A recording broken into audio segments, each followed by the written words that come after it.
Hello, everybody, and welcome to another talk. Today, I'm going to be speaking to a very special guest, Dr. Venkata Narayana Joshi. He's one of my early teachers in Ayurveda.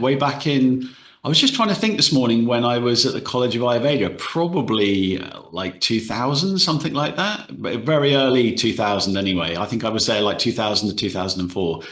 So Dr. Joshi was one of my primary teachers there, and he kind of schooled us in all the basics, got us through that initial training. And it wasn't until I actually qualified and finished at the college and was kind of came back as a tutor, I got to spend more time to Dr. Joshi and get speaking to him one to one to realize what a reservoir of information he was. He's a sort of walking library on Ayurveda, and it's all any aspect of it, whether it's the sort of surgical aspect or it's the Rasa Shastra, the alchemical aspect, plants. He's fantastic on identifying botanical species. You can take him out for a herb walk anywhere in any part of the world, and he'll start identifying all these amazing plants and telling you about all their properties. So yeah, I saw that it would be just great to get him on today, just to hear a little bit about his background, talk about how he was first introduced to Ayurveda, all these things. I just think it would be an interesting story. So welcome, Dr. Joshi. Thank you for coming and speaking on the panel. Just for the benefit of listeners today, could you maybe sort of go over your story? I mean, how did you so there you are, growing up, how did you get into Ayurveda? Did you have a background? Had you got parents or, a lineage that was already connected to that? Tell us a little bit about your background story. Yes, Andrew, thank you for giving me this opportunity. Of course, I was born in 1960 in a rural India, someplace in southern part of India, nearby Hyderabad. And I have initially, I was giving some interview to Jiva Ayurveda, which was an establishment talking about my ancestors. The reasons why, because when in schooling from India, usually after 10 plus 2 is something like, pre-universities. And everybody's priority to become into a healthcare sector, to get admitted into medicine, as coming from Indian origin, and the social, priorities for education as a doctor. I didn't know. I was also trying for the same, entering, how can I go into MBBS? There was a time. And gradually, when I was out from few marks being left over into the competitions, then I realized that one of my colleagues joined in Ayurveda. And why Ayurveda? Because in Hyderabad, there was other schools as well, like homeopathy and other Ayush systems. And then I recollect myself that just wearing an apron or holding a stethoscope with your necks, becoming a doctor was a fantasy from since childhood. And then when I couldn't join into the conventional medicine, eventually joined in Ayurveda. I presume this is a kind of destiny unless you graduate and come out and realize what happened, because it's my mother's father as a royal physician for Nizam state government, the then government he was serving. And they known as that as like Jagirdar, in a way like giving a few villages for collecting the tax and paying to Nizam government. Because he is serving the community by health consciousness. The textbook of those times was Basava Rajiyam. Basava Rajiyam is a Telugu compendium of Ayurveda treasure of knowledge coming through from Samhitas.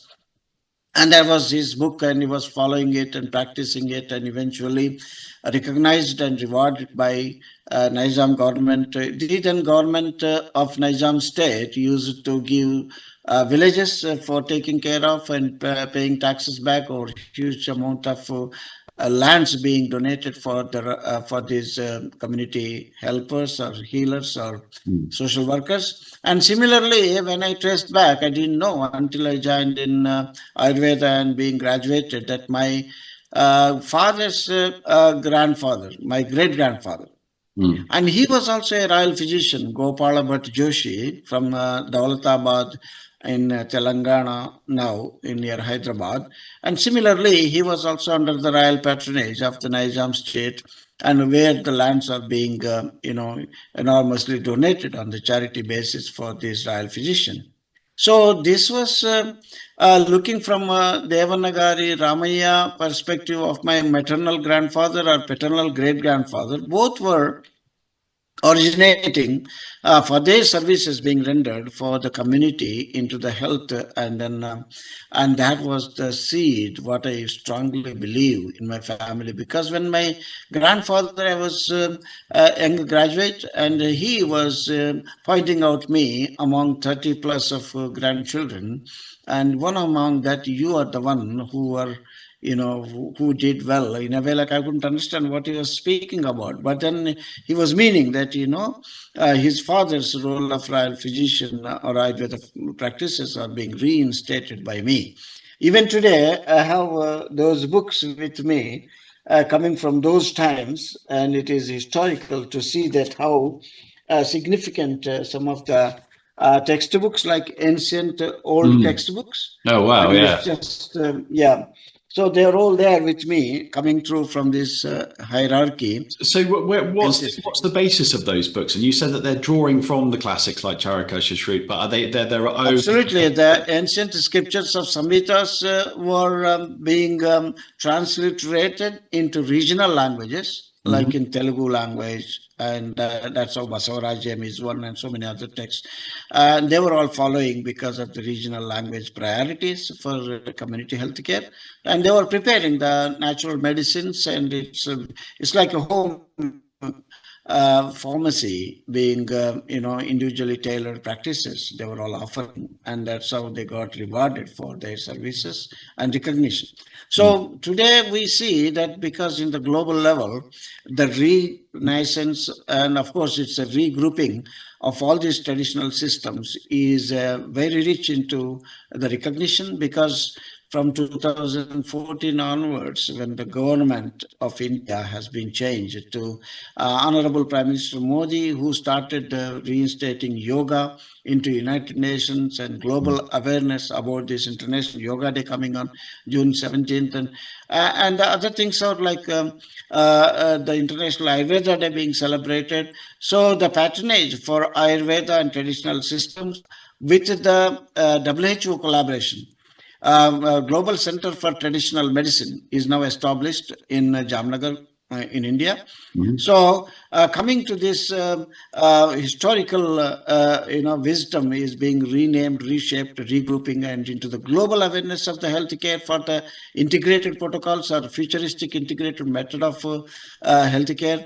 And this is a proper time for proper integration, because we understand in UK also there was a meeting with the British Association of Physicians of Indian Origin, BAPIO, around 50, 60 physicians, and then they regrouped and started defining and understanding about the role of integrative medicine, which is the utmost requirement to reduce the huge amount of burden on NHS as well, to have these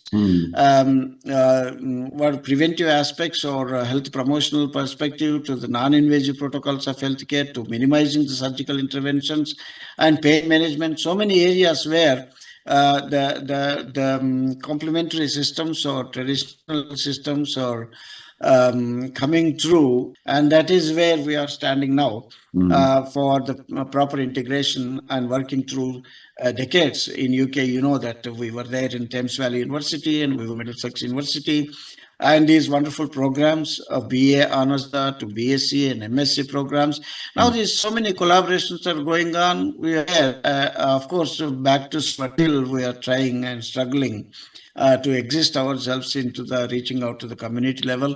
This is a wonderful platform where you communicate that, how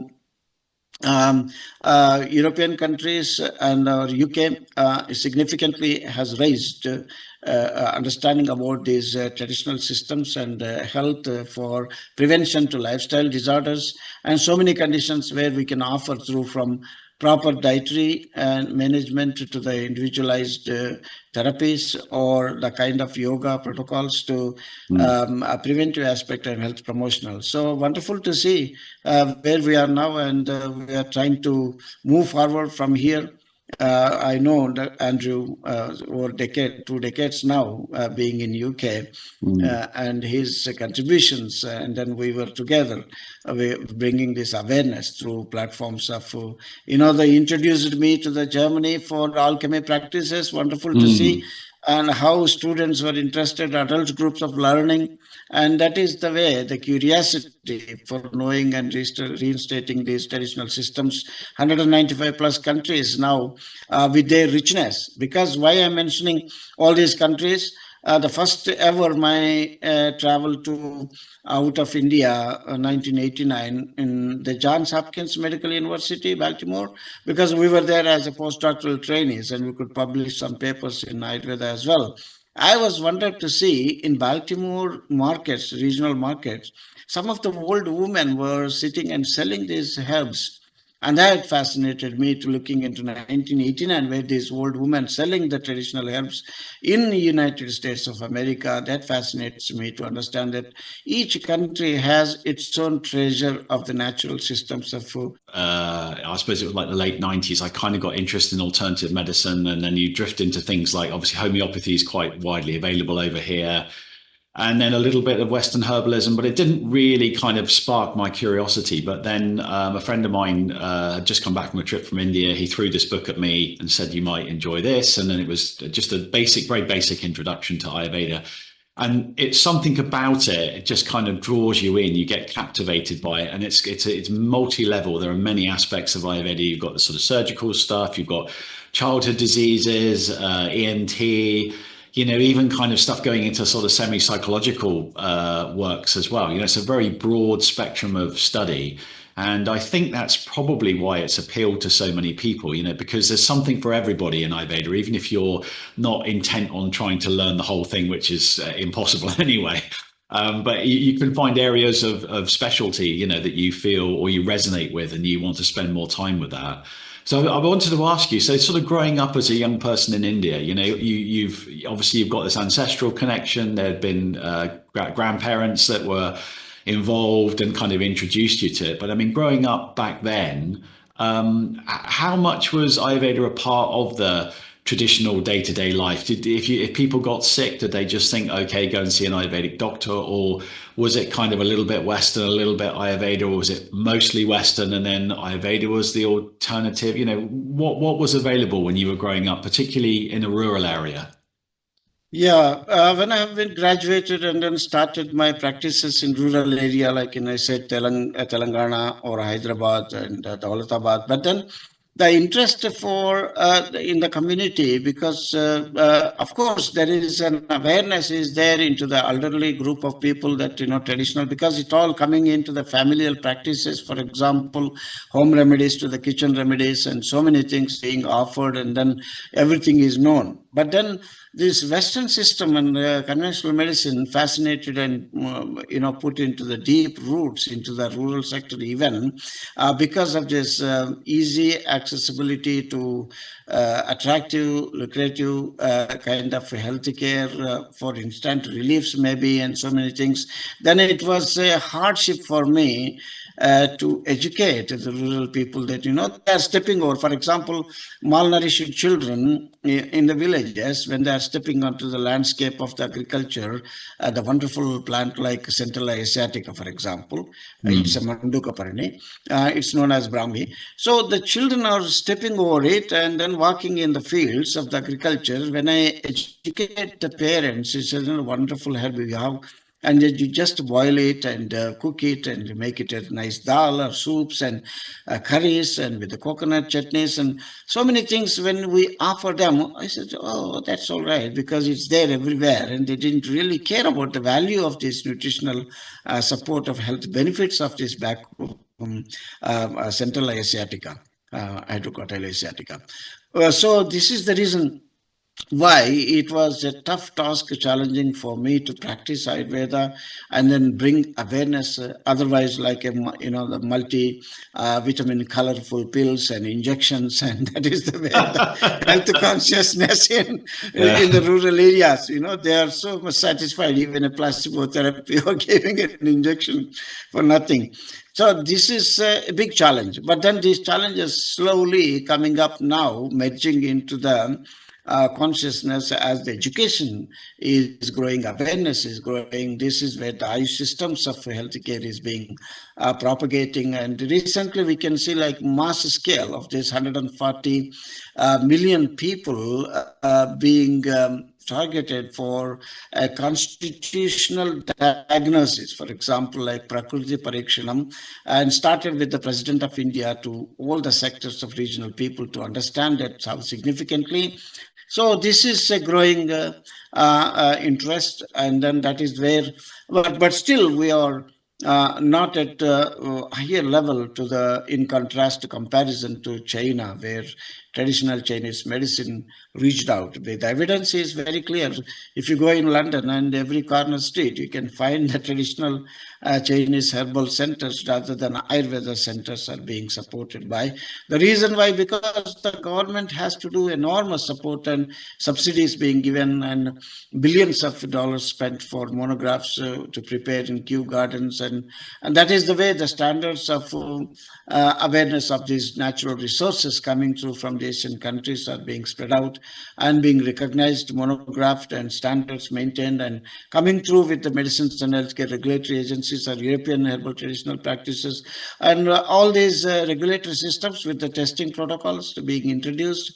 And now we are, of course, coming through a huge amount of export business coming for these natural sectors from India as well. It's a multi-billion dollars investment and project for the exports, but then they need to be standardized. And now the Ayush recently, as I mentioned, in the project analysis, documenting documentations or the pad sector, and as well as the quality control of India, and so many meetings recently being held for bringing this branding of Ayush exporting, and everywhere it is uniformity to be maintained for the quality delivery, good manufacturing practice and standards testing and requirements at the global level. I've seen global level standard testing means in Jodhpur also recently in my visit as well. So this is a basis of stepping forward for the proper integration by the technology advancements, and then huge data with genomics projects to revise and understand sector-wise identifying the health perspectives from the suffering of the community from lifestyle disorders, and then huge amount of potential to prevent. And in UK, for example, if you see how much is being spent for mental health problems, and that is where Massive, Ayurveda yeah. has an enormous support. Yes. Mm. So, because the mind health is something which can be reinstated from the gut health. Recently, I gave a talk in international conference in Portugal, Lisbon, for about this gut medicine, gut microbiota, gut brain axis, gut liver brain axis, and that is where Ayurveda can contribute a lot from the gut microbiome reinstatement, which is most ultimate for the brain health and mental health. What it is, that the nutritional aspect, the blood-brain barrier takes into huge amount of this science coming through from the sub three pillars of Ayurveda: Ahara, Nidra, Brahmacharya, when you said that nutritional aspect. So personalized food and food as medicine background to food for the healthy people or food for suffering, to the food for different age group people, to the professionals like athletics or the growing children or the age old people. So that is the way the categories of these natural substances being qualified. And then Ayush Ahar, that is where in Sanskrit is now Ayush Ministry supporting, and a huge amount of gadget is being there for 50 to 60 classical referential textbooks are being denominated for understanding these Ayur nutraceuticals, and then how best this food as a medicine is being propagated. as a beginning sources for into the West as well. So we have a lot of potential for prevention of the mind health, and that is the way. There's so many things that could be explored in the whole kind of umbrella of Ayurveda. I mean, it's a huge thing and it can address many different problems. I think one thing I wanted to sort of impress on people here is, for instance, when we were working away in Germany, you were doing a lot of field trips. You just take students out for a short herb walk, and it was amazing how many European varieties of the same herbs you were finding, and just sort of talking about the basic identification, just sort of tasting, experiencing, and categorizing. And I've always seen that as something that you're particularly good at. Even when we were, in France, and you were doing the stuff for the students, where you were just literally just came in with a handful of plants and dropped them on the table, and just stuff that you'd pick randomly on a walk around the premises. And you were just saying about all the different properties and how close this particular herb would be to its Ayurvedic equivalent. So I've always seen that as an area to be researched a lot more. It's a difficult thing to quantify, isn't it? Because the European varieties, they may be the same family, or they may have a similar action, but they're not the same, and they would require time and exploration to discover whether they could be used in place of, because that's the big problem we've got here, is availability. I mean, you reminded me the reasons why, because you see, in the museums of Croatia, like Neanderthal museums, or in Greek, like Colosseum museums, and when I went to these European country museums, I wanted to see this trade. I mean, it's not like recent, say 15th, 16th century, or if you go to British Library, and you will see how much is that the vegetation, the plants, the species are being brought from Himalayan province, and then reinstated. Like, and you can see the huge big trees grown in cube gardens brought from Himalayan province, like Devadaru. We were there, fascinating herb which is spread out, and everywhere it grows in UK.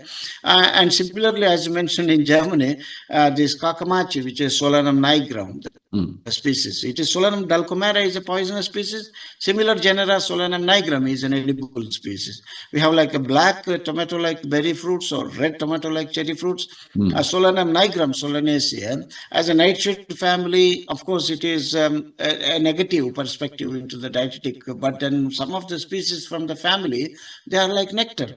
And these fruits, we have done some practicals. You see, the ghee and Himalayan pink salt being roasted with these fruits to see how hepatoprotective for the, like in alcoholic liver, fatty liver, and sluggish liver dysfunctions. They're just the fruits, and it's significantly improving that hepatic restoration. And that is where so many herbs. I presume that when I mentioned about these ancient museums, you wanted to see that Shivalingi, Bryonia species of this fertility inducing. I saw these seeds in the Colosseum of this Rome. In the museum, and also similarly all the spices being traded, maybe first century, second century AD, and then that is the reason why the species of universally from tropical belt could survive generations. For example, like Vastu Kashakam in Ayurveda, Chinopodium alba, which grows abundantly in all over UK. And that is an ancient Vedic plant, because it's a wonder spinach. It's a wilder spinach, which is much useful for nutritional benefits, and it's a colon-friendly spinach, which nobody knows and how to use it. It's a wonderful healing remedies. So like that, now we can see how many species ornamentally, though, in growing in UK are significantly useful, like berberis. These species are also much grown. In front of my house, it was there as thorny bush. It's like a wood turmeric. How benefiting for metabolic disorders, diabetes, or neurological disorders, for eye health. So significantly, the universal growing and established species coming from huge generations back might be the reasons why, because they the migration was there, the export was there to the sea. You were talking about berberis there. I think that's the one that there was the angina, wasn't it? The one that we prepared from the. So basically, it was the berberis root, which is like the woody yellow kind of turmeric root, and then cooked with goat's milk. Yeah. You just kind of cook it down, and you make this sort of semi-solid paste. very, very astringent, good for like the eyes or diabetic conditions as well, things like that. That was, like you say, commonly available. Neurological conditions, diabetes. I was going to say that's what I particularly like about your style of Ayurveda as well, is you're very practical and hands-on. So it's not just theoretical, like this might be good for this might be good for that. I mean, you kind of roll your sleeves up, you're straight in there. I remember one year when you were teaching in France, and you basically just walked in with the mouli daikon, the big long the long white root, very common in Asian markets, and instantly you're kind of making a tylum from that, making this oil. And I thought, it's only when we got talking later you said, no, this is from Charika, this is like a very popular recipe, mulakadi tylum. And you were putting all these sort of amazing herbs into it. And I mean, I've subsequently made it a few times. It's fantastic oil. I mean, just so useful. And there it is in this really ancient manuscript. And you're kind of bringing all this stuff back, inspiring students to get interested in it. And I think that's what people really loved about your classes. It's just the kind of, you really kind of just go into it and you get a practical demonstration. Even when you were just using the Balatika nut, the little nut. The Malatica, yeah. Semicarpus. Yeah, so you basically just literally burnt it in the class, put a lighter on it and burnt it, and it starts burning. And as it's the black oil starts coming out of the nut, it was just kind of really unusual to see, having the general level of teaching was very kind of more structured, and it was more theoretical, but you're very practical, and I think that's your great charm, to actually see you doing this stuff. It's really fun. Yeah, you understood in the market samples. For example, I know the students were very much interested when you said, even if it is a basic stuff, some hand pound raw red rice, for example. And how many red rice varieties from Spain, France, UK, Sri Lanka, and similar different countries producing this raw hand pound red rice, Raktashali in Ayurveda, which is the fundamental grain, because you see the carbohydrate basis and also amino acid basis. What is the significant? Simply digestive and help restorating the microbiota. Ayurveda understood, as you mentioned, the mung dal, for example, mung beans. Then the marketing values and understanding the species, the bigger mung or smaller mung, and because it's coming from the Kharif or Rabi or these tropical belts or the less water source with more exposure to sunlight growing varieties, how they split, and then what is the aroma when you toast them. So these are the quality standards to understand and make these practical examples for students to learn, and how much is that water takes to consume for cooking or softening of these grains, and what is that taste which comes out more sweeter, and what is the consistency which goes into more sticky or gluey or mucilaginous into the context or texture when it is cooked up. So water consumptions to the taste alterations to the aroma on baking or roasting, these are the parameters to say organoleptic methods or sensory means of appreciating.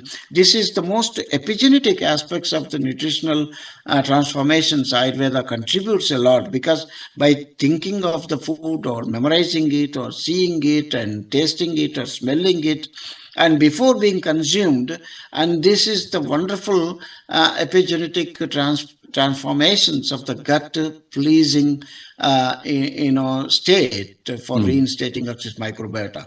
And that is where Ayurveda nutritional aspect of food as a medicine will work when it is being individually tailored. When you say daikon and his radish, it's wonderful to see that how it is said to pacify all three bioenergies, vata, pitta, and kapha. Tridosha Shamana. That's the way the healthy foods. For example, asparagus is there, and dill herb is there, and so much of fresh Western origin which are growing, like when you call celery is there, leeks are there, beetroot is there. So how you can combine them by knowing the qualities and make them like smoothies or juices or cooked food, and then or salad form. And that is the principles. When you use the principle, what is the 2/3 of these cooked recipes based on the taste combination? Because when you say the sweet as a priority of the taste, everybody likes sweet.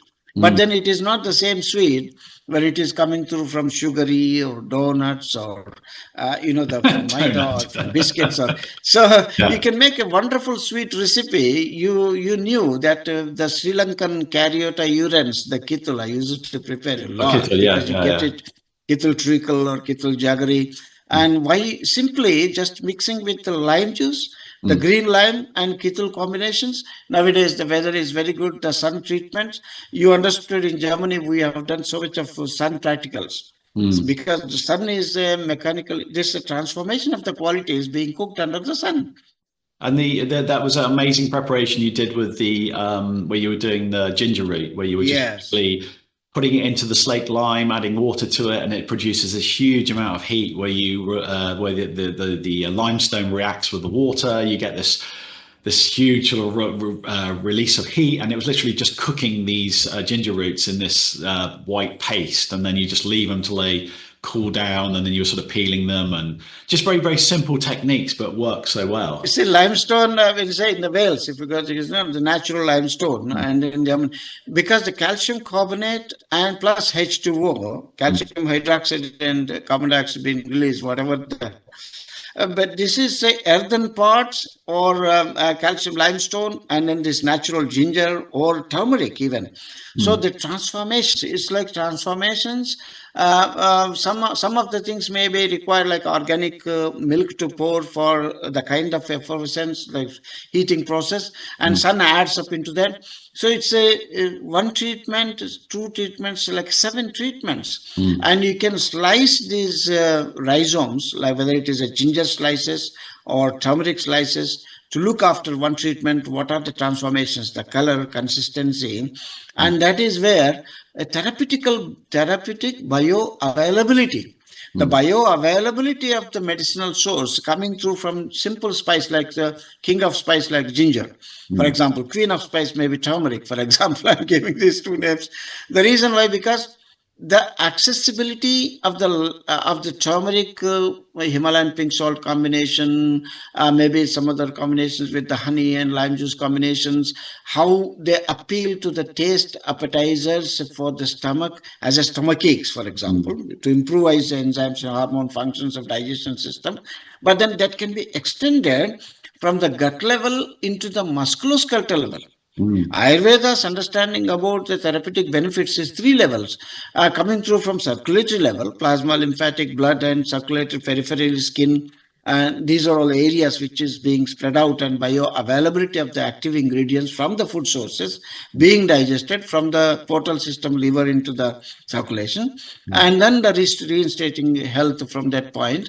And then the 7 layers of the 7 tissues Ayurveda understood, then it is gradually infiltrating into visceral system.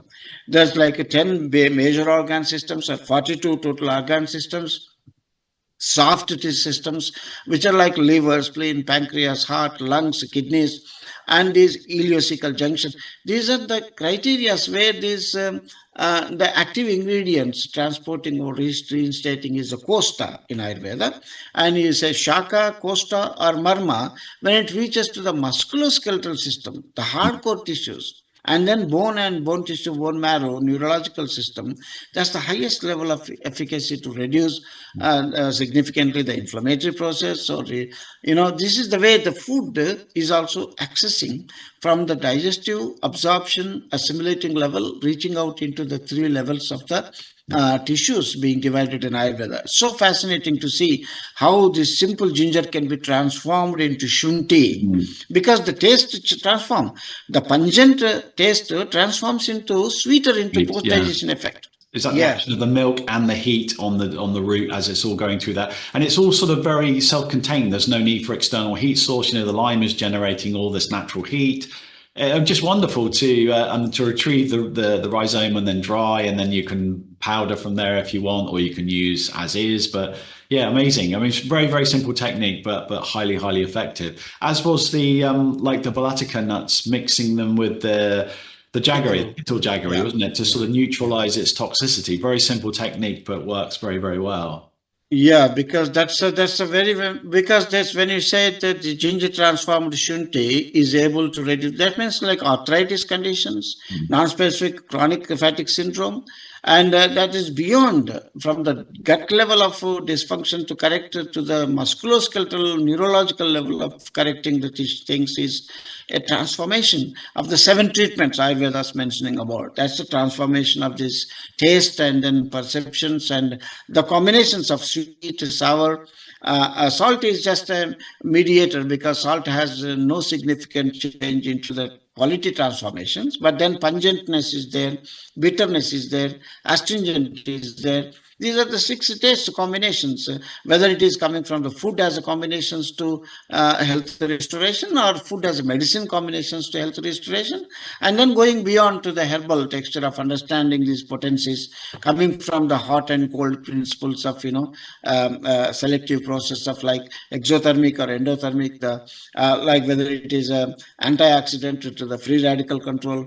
That is the way the mechanics of these qualities from sun, moon, perspective of the physical understanding the climatic variations and then influence onto the planet Earth is a huge science to apply these qualities being graded, whether we have 20 qualities of the physico chemical properties, physiological properties, or 10 qualities of reaching out into the mental level, mind level, or spiritual qualities, or ascertain to the quality basis, or just a sensory perspective of 6 qualities what we have based on our 5 senses and 10 senses, and then also the mind as a unified, the super sense organ being influenced by these protocols of gut health medicine. And that is enormous to see 41, isn't it? The quality ascertained evaluation of these natural substances for health restoration is huge. So even from that social perspective, you wanted to see this Charaka Samhita saying about 9 mental aspects, the 9 negativities which are applied into the social context, how our minds work. And then understanding Lobha, Shoka, Bhaya, Krodha, Mana, Nirlajja, Irsha, Tiraga, Vidya. These are Sanskrit names equating to understand social structure of the mental states and mental functioning, and then how to minimize it, how to restrict it, how to train it, tune it, and then the mental health is being reinstated. So social perspective, lifestyle point of perspective to the nutritional food as medicine perspective, and then therapeutic perspective to the serious medicinal formulations and so many other things. That's a huge potential to offer. You got that sort of whole thing as well around the method of delivery. So, Ayurveda has many, you have pills, you have powders, you have herbal wines, you've got ghee as a medium of delivery, you've got oils, the lepas, the pastes to apply, ointments to apply externally. So many different methods as well. It's a very rich bed of exploration if you're interested in, looking at different remedies and how they're prepared. And then you've got herbal wine, as you said. You've got your so herbal this wine. Is a wonderful herbal wine. I mean, you can have a natural. It's like the fermentation is not by the yeast, or fermentation is not by any the yeast coming from, but it is coming from the floral sector. The floral sector, as you understood, Madhuka indica, for example, the wonderful sweet succulent fruits, flowers, and also Woodfordia fruticosa, or like molasses coming from Ketul jaggery or from honey.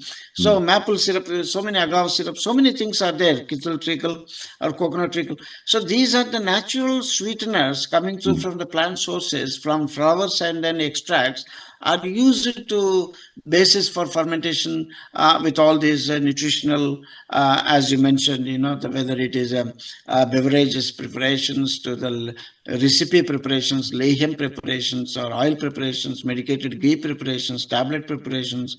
In the powder preparations as well, we have 3 grades to understand, what is that dusty tasya churna rajak shodha. In Sanskrit say that, the particles which are appealing, because it's like a dusting powder. And then whether it's a coarse powder sieving through into that 60 or 120, and based on that absorption levels or digestive levels, they are prepared. So it's fascinating to see how you can make a paste kalka, fresh instant paste preparations, and the quality standards to deliver. It's such a huge undertaking. There's so much you can look at. I think just to sort of, before we kind of summarize at the end and just go over a few bits before we finish today. I just wanted to get your take on one thing that's particularly interested to me, or one thing aspect that's interested me, is the alchemical side of the Ayurvedic medicine as well. So now this is probably a little bit for those that are kind of normally associated with the day-to-day products, of course all that is there, but then you have this kind of alchemical umbrella which sits over the top of it. So you're introducing minerals, metals, gemstones, all these things which you think, well, what's that got to do with medicine? But of course, they all have their all medicinal content and they're quite potent, but they require sort of quite stringent levels of purification before they can be used. But that is it's a huge topic and it's a big part of Ayurveda. But I was amazed how many of these preparations or these ingredients actually find their way into some of the classical formulas. So just for very simply, we could just talk about, say, animal products. You've got things like corals, conch shells, deer horn. I mean, there's all kinds of stuff that make their way into this. But it's just really interesting to see how much of that has been retained and has survived and is a big part of these formulas. And I think adds a lot of potency to them. I mean, when you were going through your training, when you were at college, did you see a lot of this stuff being prepared? Were you given instruction in how to, how these things would be used, processed, things like that? Were you shown things like that?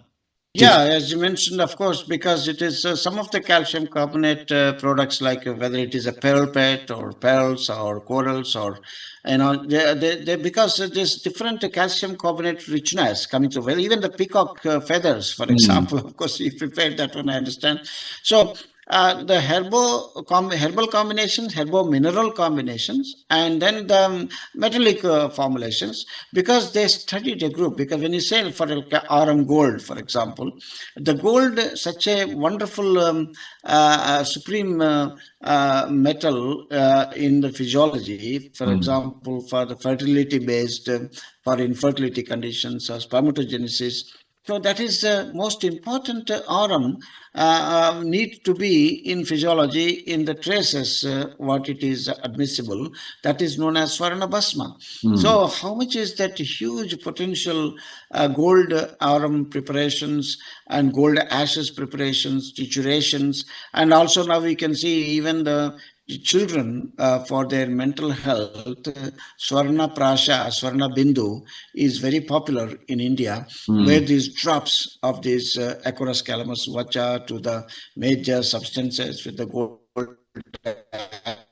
as a mixture with the honey and ghee, and we administered for the neonatal babies for their brain development, is an admissible, accessible way of chelated metal. It's no metal at all, because it's being dissolved, and after purification methods are being chelation methods, and these ashes are being prepared out of it, and there is no any metallic content present in it. Being studied in Japan as well, you see the hair is studied for Rasa Sindura, like mercuric sulfide preparations, and then they found that even into the hair, when it is analyzed, the substance being found with no toxicity elsewhere being found in the body, like it's not hepatotoxic or renal. So it's in the higher science, it's a superior science. Like gold is the highest metal, isn't it? And then you're kind of using these plant tonics which focus more on the brain and the head, as like anapana, to carry that gold energy to that part of the body.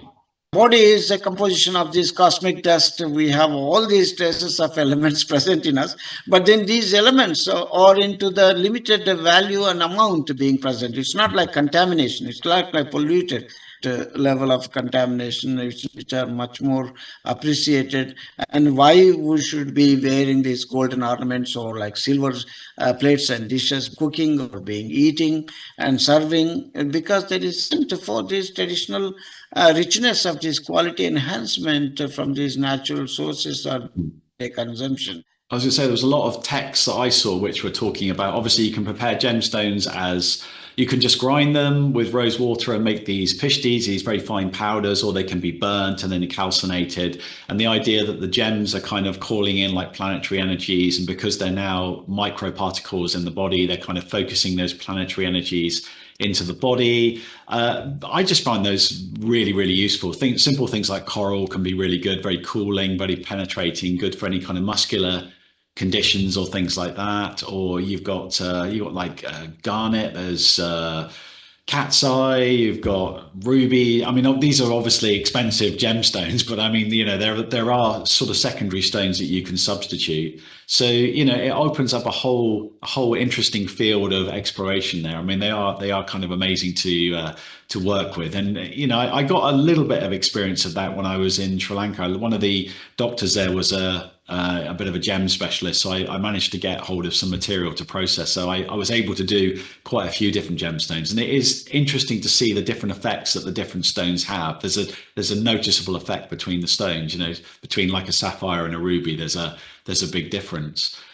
Yeah, you see, there's NASA's finding about these asteroids and cosmic material richly found with these gems and gems and gold and so much of treasure into the cosmos. That's quite interesting point that they kind of when they either retrieve them from Earth or they're looking at them in space and looking at the composition of these kind of stellar objects that are floating around. They're very concentrated with gemstones and minerals and stuff like that, which is really interesting. Yeah, because the bombarding asteroids from the past was even this burning planet Earth was not having much of these resources of this scoop of minerals and metallic contents, but then just bombarding asteroids with the gold and then gems, they found a huge big asteroid full of these gems. And that is fascinating to see how much it is there as a treasure from the cosmic element, because we as a cosmic dust representation coming through from this Pancha Mahabhuta as Ayurveda understand.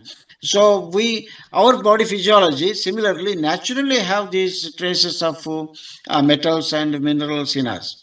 So considering that, and that is what the Loha Veda, or this what is that other thing, alchemy, started understanding Deha Veda and Loha Veda, two aspects of it. Two aspects of it is making physiological point of view, these trace of elemental metallic components being reinstated as it is required, and then for the physiological strength of immunomodulation, as I explained, selenium, for example. Of course, what is that small quantity of this beneficial, and if it is excess, it is causing neurological disorders and hair loss and so much of diseases. So considering this, Ayurveda understood that the mineral metallic richness have to be replaced according to the physiological requirement is the beginning of this alchemy. And not only that, as you mentioned, these gems, for example, whether it is a ruby connecting to the solar energy, or whether it is a moon connecting pearl, and this is a hot and cold basis of this color discrimination.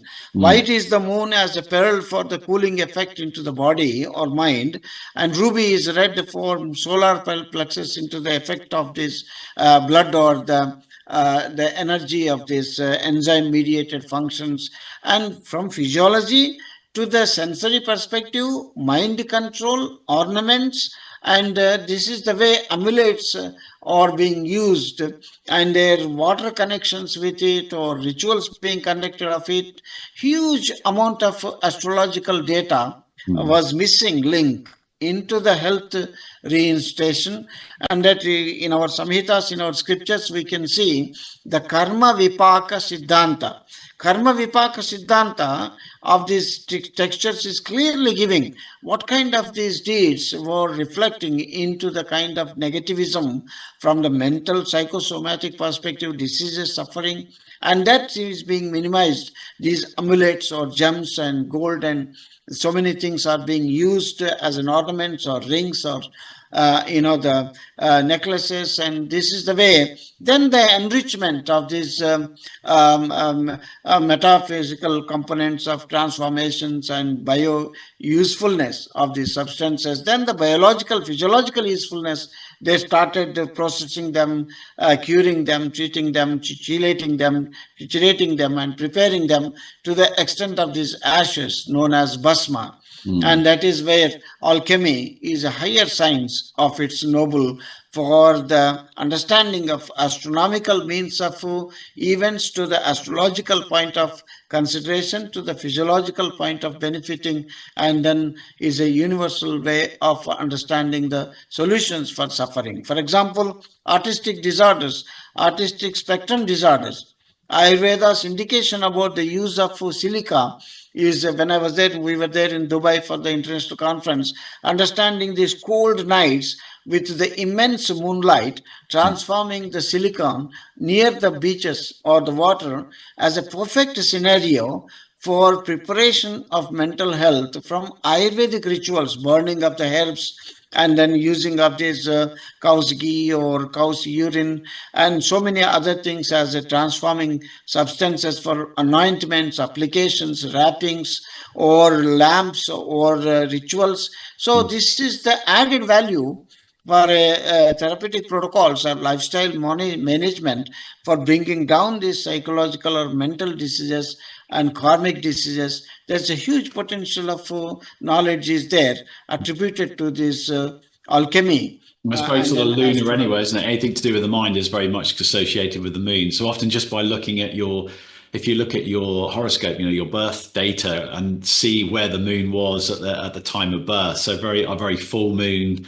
the person can be very sort of like overpowering, very gregarious, very outward, whereas a dark moon could be somebody that's less seen in the world or more introverted or more kind of dwelling on, kind of drawn into their own state. So any of these things like gems that are associated moonstone or pearl could be beneficial for somebody with a darker moon or something like that. Yeah, lunatic. You said that lunatic, how the word came as a lunar, because it's how the mind influencing by the moon as a full moon day to the black moon. And then these are the different periods of the time, how these afflictions onto the mind. So the hype of the mind or lower depression of the mind, these can be understood very well and being addressed to bring this mental health. From that perspective, it's a huge science to offer. Just before we go, I wanted to ask you about, it's a sort of very, not really a well-explored part of the system, but it's one of the ones that's very interesting to me is the use of Visha. So actually using toxic substances. So things like, you read the text and it talks about, things like scorpion poisons, poisonous spiders, infections from dog bites, all those kind of things, even poisonous snakes, venom, all these sort of venomous substances. How do you think, or have you come across any texts where they've really gone into the specific uses of those? Or do you think it was more about developing serums to fight those kind of effects? Do you think it was more about, what were they doing more? Using the poisons as medicine, or was it more about creating antitoxins, to neutralize the effect of those? Yeah, the antidote effects, for example, Ayurveda's understanding, whether it is a basis of inorganic like raw materials which are coming through from these mineral sources or plant sources or mineral sources or animal sources, for example. Then we have three sources of this toxicity building up, like bee sting treatments for arthritis conditions, autoimmune disorders, for example, and as well as recently what the experiment was there for the selenium toxicity, the scorpion poison, scorpion sting treatments. And there's an extensive way of understanding, preparing antidotes because they are countering from the mineral richness to the plant and animal. They counter triangle model. One will be minimized or managed by antidote mechanics of this poison being used for nullifying. So like animal poisons counteracting plant poisons and minerals. So they form this sort of triangle where they're all neutralizing each other. And isn't there even a theory like Agada Tantra says that the animal toxicity could be counteracted with a plant and vice versa? Is that a similar idea?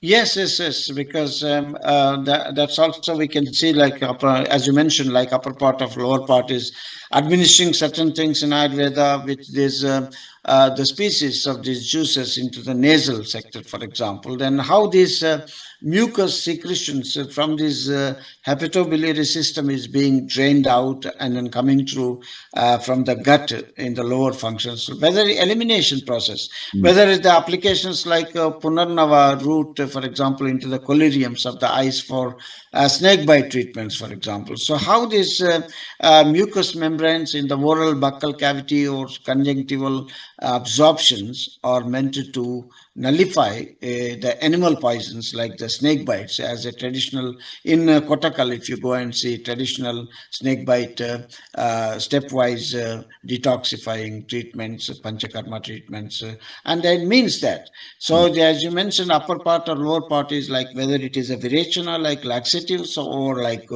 eliminating vomiting kind of treatments, they are all there as a means of eliminations from upwards or downwards of the movements of these poisons. Though the poisons are, of course, they are all as a means of accessing into the upward momentum in physiology, because it's a toxicity is always make things move forward. Like the fire goes upwards. Similarly, the fiery substance. I was thinking like a lot of goat, they'll use a lot of goat milk for like a plant poison. Yes. So, I mean, the animal poisons counteracting the plant poisons again.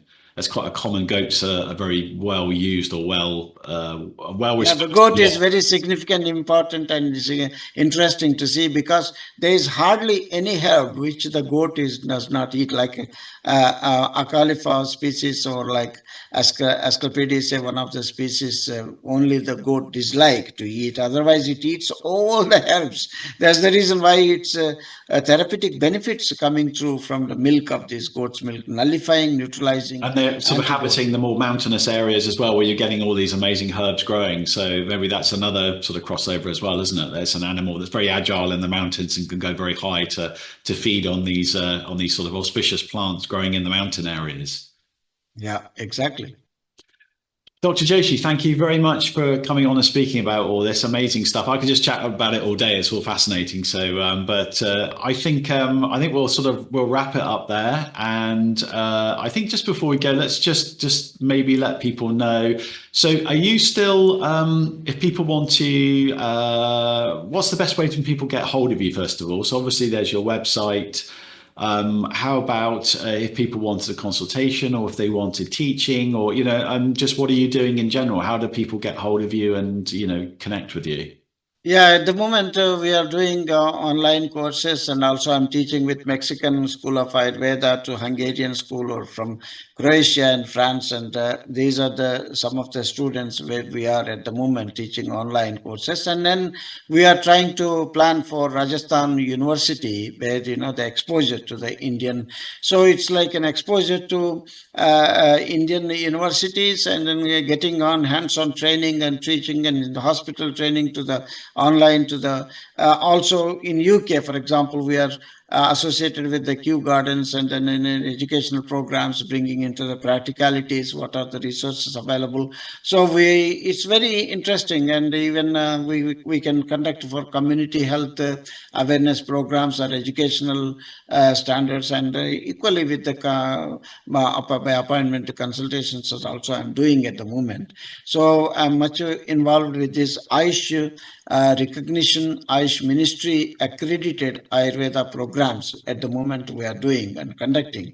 So welcome to learning into the broad subject, lifetime studying Ayurveda subject, and for the betterment of the global health. And that is where we are looking for proper integrative medicine. So it's probably the best way to get hold of you. I think just go, I'll put the website up. People can visit and contact you, and then you can point them in the right direction or engage with them directly as they, and you're offering consultations as well. People are interested. You're doing that as well. Yes, definitely. Definitely. The consultation process, which is more understanding about the problem, explaining about and giving the solutions on the basis of lifestyle management to the dietary requirements, if it is any treatment protocols being or any serious medicines which is required ultimately. So I'm also doing consultations for those required, and that's wonderful to see. I was working with different people.